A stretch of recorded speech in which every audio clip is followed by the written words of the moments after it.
Today saw the kickoff in what could be a years-long war between the NFL, the Players Union, and retired players.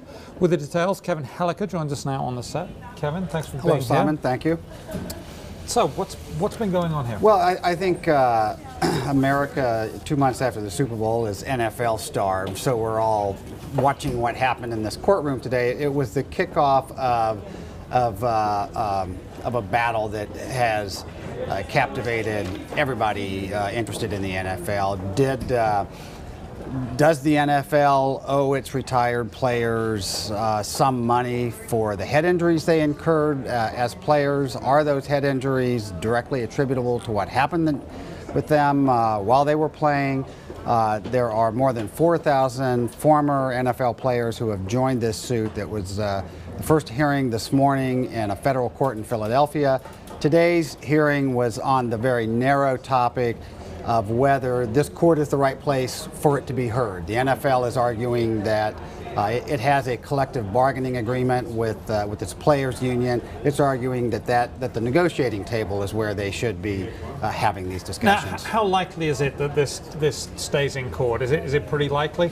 I think most legal observers think that the NFL has a very small chance of persuading the judge to kick it back to the negotiating table. And the NFL's lawyers today indicated that they're prepared that they have defenses prepared in the event that it does stay in court. So the NFL was led by lawyer Paul Clement, and he's arguing, not for the court. We'll keep this in private. I'm sure he is, but he's got all these plans up his sleeve, right? And they've been debating how they should proceed. Absolutely. So one defense, potential defense for the NFL is you were a former player.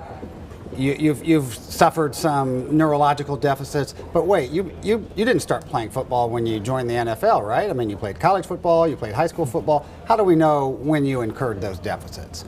That's a potential challenge for the plaintiffs. How to prove that? Is that likely? Because that sounds quite reasonable, doesn't it? I mean, you don't get the NFL is the pinnacle of the career in right. Football worldwide. You don't get there. I couldn't start doing it tomorrow. Even if I wanted to. Right. So presumably I'd sustain some head injuries if I tried that, and other injuries too if it was me. We all.